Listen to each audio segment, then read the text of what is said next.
Welcome to this episode of Football Scientific with me, Aaron Sauter. I'm a writer for footballanalysis1.com and CFLnewsUp.com. Check them out. Today I'm joined by my guest host, Tyler the Tiger. Tyler the Tiger, fire it up. Let's get this party going. Let's break it down. Let's break it down. Let's break it down. Okay, let's break it down. So what we have today, this quick hitting episode, just some news around the CFL, UFL, and NFL. First, we'll start with NFL news. Let's do the interesting news. Las Vegas Raiders, we mentioned a few days ago, they got their money back from defensive tackle Christian Wilkins. They said it was because Christian Wilkins didn't take the proper steps in his rehab. He didn't do his rehab properly, so they got their money back and booted him from the team. And it's rare for him to get their money back. Okay, but the real story is that not that. That was a cover story. The real story is Christian Wilkins got into an argument with Max Crosby, the highly paid edge rusher, and he kissed him on the head as he got mad at him. So as Max Crosby got mad, Christian Wilkins attempted to calm him by kissing him on his head. And Max Crosby did not like that. And that's why Christian Wilkins is gone now. So that's a little weird. Okay, Denver Broncos, wide receiver Cortland Sutton. He reached an agreement with the Denver Broncos for an extension, 4 years, $92 million extension. That's pretty good. Tampa Bay Buccaneers, they reworked quarterback Baker Mayfield's contract to give him a $30 million guarantee this year. He still has 2 years left on his contract. That sets him pretty much to be in financial great shape, like to be financially secure for next year in his final year. Does that mean they're not going to re-sign him? Maybe. It means it's a prove-it year. Okay, he's going to go out there this year. He's playing, he got the money. He's playing it. Next year is a prove-it year to see if you get another contract. Unless they extend him during the offseason. And then it comes down to how well he plays this season. Tennessee Titans, they waived injured wide receiver Treylon Burks. We mentioned a few days ago he fractured his collarbone during a practice on the weekend. They signed another receiver. Now they have waived Treylon Burks. They had traded for him. They traded A.J. Brown away for Treylon Burks with the Philadelphia Eagles back when Vrabel was still the head coach. Pretty much ending Mike Vrabel's time at Tennessee. Well, Treylon Burks is gone. Rover got hurt, and now he's cut. Another guy getting hurt, Dallas Cowboys left tackle Tyler Guyton, another potential ACL. He hurt his knee yesterday. They were afraid he hurt his ACL, but they did a second opinion and MRI scan, and they found that it was not an ACL, which is nice, which is like 6 months of recovery and surgery and stuff. They found that he has a bone fracture. He'll not need surgery, which means he's out 4 to 6 weeks. So he'll be back mid-season or so. Probably actually good for him. Think about it. You have fresh legs. You're not beat up. Got a chance to make an impact. Boom. NFL. This morning, Adam Schefter reported that outside the NFL headquarters in Manhattan, Midtown Manhattan, at this building that has Blackstone and the NFL there, a guy shot 4 people, killing a few, including an NFL staffer. Okay. I guess he had put a note on him. The cops took him down and killed him. They had a note on him that claimed he had CTE and that he wanted his brain to be researched. So that's why he went and did the shooting thing.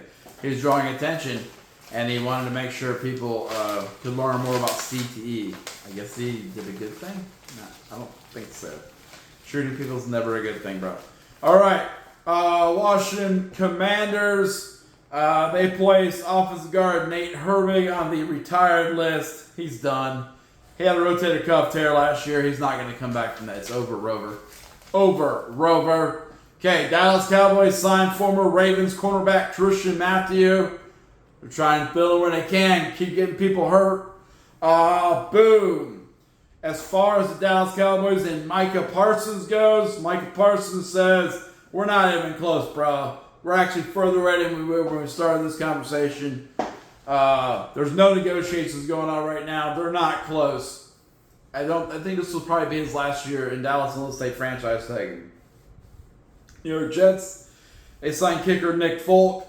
He played for the Jets for 7 years. 2016, he's back with the Jets. Okay. Next, John Gruden is looking to take one more shot at being a head coach in the NFL. It's so wired. I don't know. I don't know if they will. He has a cool podcast. I like watching him. Cleveland Browns. They have 4 quarterbacks that are going to play this year. Joe Flacco, Kenny Pickett, Shedeur Sanders, Dylan Gabriel. One's got to go. I had an article today published about preseason games and what you should watch for. You know, a lot of people don't like preseason games because they're the best players will play. You can learn a lot about every team in a preseason game. And I went through an article about 10 things to watch if you're a fan trying to learn from preseason games for the season, especially fantasy owners. One of those things I mentioned is that someone's got to go from this Cleveland Browns group. And I'm saying Shedeur Sanders is going to be it. Man out. Dallas Cowboys. Cornerback Kalen Carson.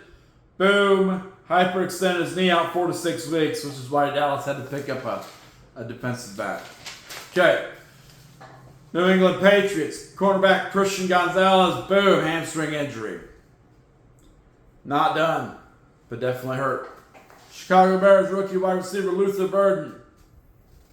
I guess he got into some kind of a line of scrimmage issue with a defender. Head coach Ben Johnson came and yelled at him, picked him off the field. Seems like the Chicago Bears are really working together there. Not. Boom. In the CFL, Calgary Stampeders yesterday signed national defensive back Dylan Robinson.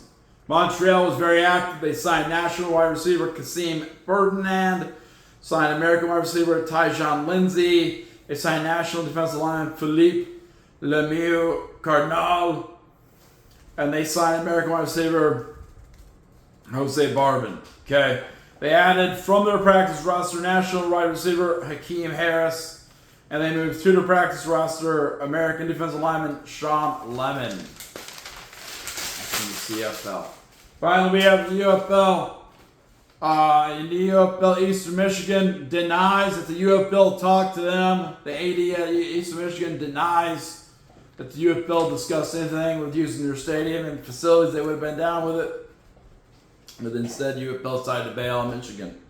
So their excuse was they said they're going to bail on Michigan because Detroit, the Ford Fields is too much. Too much space, too much money, blah, blah, blah. But someone said they're going to go to Eastern Michigan. And it turns out they could go to Eastern Michigan. And Eastern Michigan's like, sure, Ypsilanti, there's nothing to do here. Okay, they're in Ypsilanti. New York Jets, they signed DC Defenders guard Liam Fornadell. So another UFL player moving up. New England Patriots, they signed linebacker R.J. Moten, who played for the Michigan Panthers. New York Jets, they released kicker Caden Davis, and they kept kicker Chris Harrison-Mevis. Remember, they signed the kicker today, too. Detroit Lions, they signed St. Louis Battlehawks running back Jacob Sailors. All right, so that's news for today. A few things to keep plan of. Footballanalysis1.com. Like I said, two articles were published today. One about roster moves by the Cincinnati Bengals before camp started. They just published it now. I don't know. My editor is a little slow on that. It's okay, though. It's still relevant. How about Desmond Ridder coming back to Cincinnati to be the third stringer for the Bengals? Solid player. Okay, next. On footballanalysis1.com, I went through a 10-point set of trends hardcore fans should be looking at in preseason games to learn more about each team. Check those out. Keep records. You can make a file for each team. It'll make your fantasy football better. It'll make, if you do gambling, which you shouldn't, it'll make it better too. All right. Next, if you like the channel, like the videos so the algorithm keeps sending you videos, and subscribe. We got to 100 subscribers yesterday. That's the landmark. We finally got to 100, triple digits on the subscribers. Yeah, we got 100. Now let's get 500. Yes. Now let's get 500. That's the next goal. Okay, so we jump it up a little bit. All right, so that was football scientific. Just an overview of everything. I'm gonna get back to work on some things, but I hope you have a good day. Football Science Portal is now. Oh yeah, Tyler, you're right. Okay, so also on Thursday, we have the first preseason game, the Hall of Fame game, Detroit Lions and San Diego Chargers.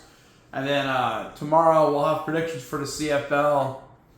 And then IFL playoffs start this weekend. ELF's taking the weekend off. So that's the plan. All right, football scientific. The portal's closed. I told you, Tyler, so I was going to forget that. It's all right. You got it back.